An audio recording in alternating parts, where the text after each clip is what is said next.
"What's his name? What's his name?"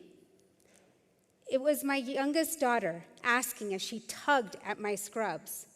I was getting ready to head in for a shift in the emergency department and heard Anjali, the youngest of my three, trying to figure out exactly why I was leaving her and exactly who I was going in to take care of. I told her that I wanted to go take care of people with bad coughs and high fevers, but she demanded a very specific answer. What is the name of the person who can't breathe? I looked at her, embarrassed and confused. Not because she asked the question, but because I didn't know the answer to something so simple. I just knew him as the guy in room 4 with double pneumonia and dropping oxygen levels. I didn't know anything else about him. In fact, I couldn't recall the names of any of my patients from the night before, just their illnesses. You see, the ER is predictably unpredictable. It serves as the front door to the hospital, and we, the physicians working there, feel very privileged and humbled to be taking care of people in their most vulnerable moments. The pace in the department is incredibly fast. Every moment matters, and every movement is measured.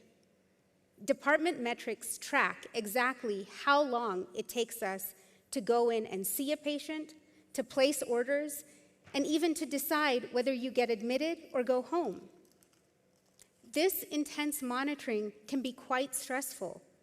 And now with the pandemic, departments across the nation are slammed, and stress is at an all-time high. But that persistent focus on data and numbers adds so much pressure. I recall during one of our department meetings, during one of the COVID surges last year, our higher-ups were analyzing our scores.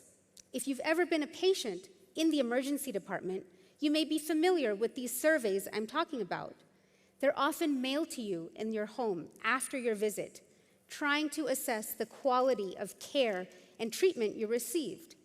They're trying to get at something very nebulous, how well you were treated as a person. But that's affected by how long of a wait you had, how many pokes it takes to get your IV started, and even by whether we offer you a blanket.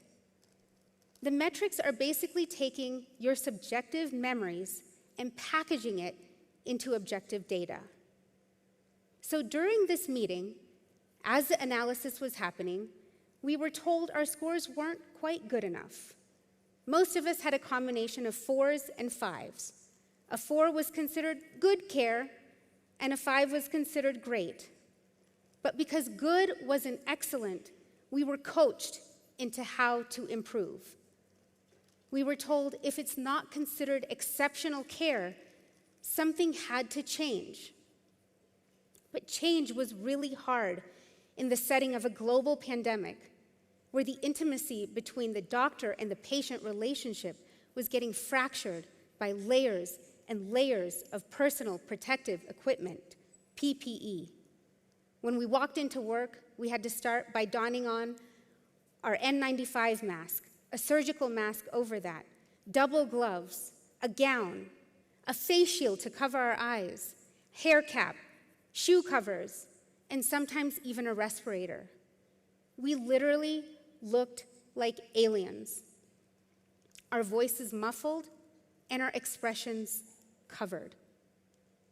So you see, I wrestled with the dissonance.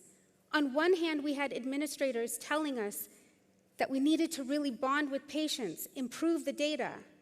But on the other hand, we had departments filled, hallways filled with people literally struggling to breathe.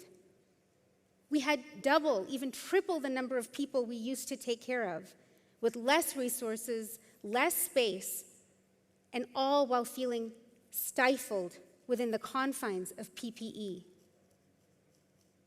This is when we knew something had to change. At this point, we were feeling incredibly disheartened. Burnout was real. Our conversations with patients were scripted, and our critical skill of empathy was getting crushed underneath the heavy armor of data, PPE, and the pandemic. Of course, we had to change. We needed to expand past this bulky armor and transform PPE from a barrier into a bridge. I needed to connect with my patients, not just for numbers and data sets, but because I needed to preserve my desire to serve. Now, this sounded great in theory, but the question remained, how do we actually de-armor ourselves in the setting of threatened connection? The answer came to me as I started thinking about my daughter's question about who it is that we're taking care of. I brought a piece of that who with me to every shift and every patient, and I started asking patients a little bit more about themselves, about what they feared the most, about what their biggest learning point was for themselves during quarantine. And as I started to do this, I learned that these answers were fascinating.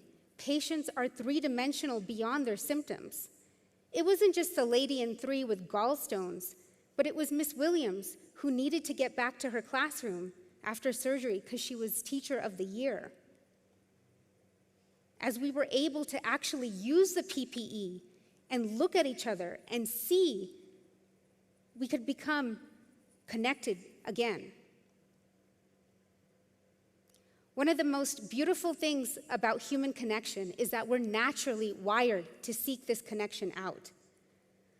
During this pandemic, walls keep popping up that separate us from each other.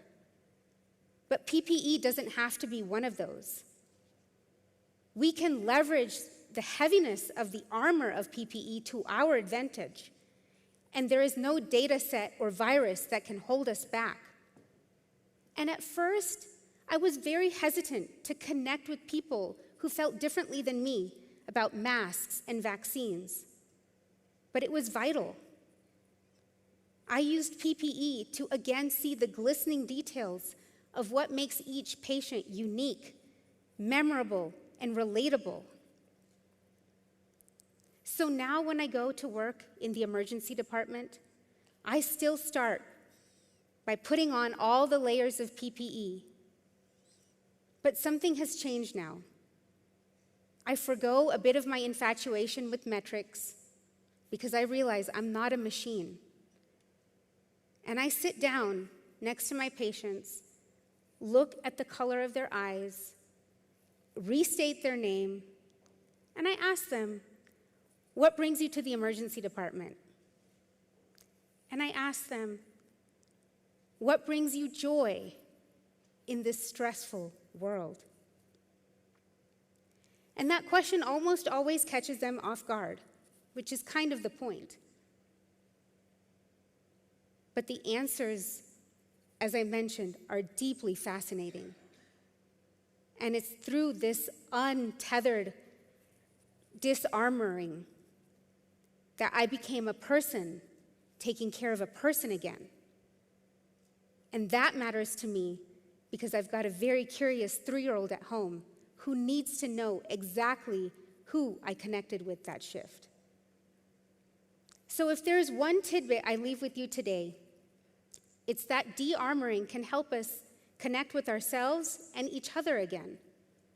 Your armor may not include face masks and gowns like mine, but I invite you to take off your PPE and show up as your most human self, because unscripted and unarmored connection is our way forward to living and thriving.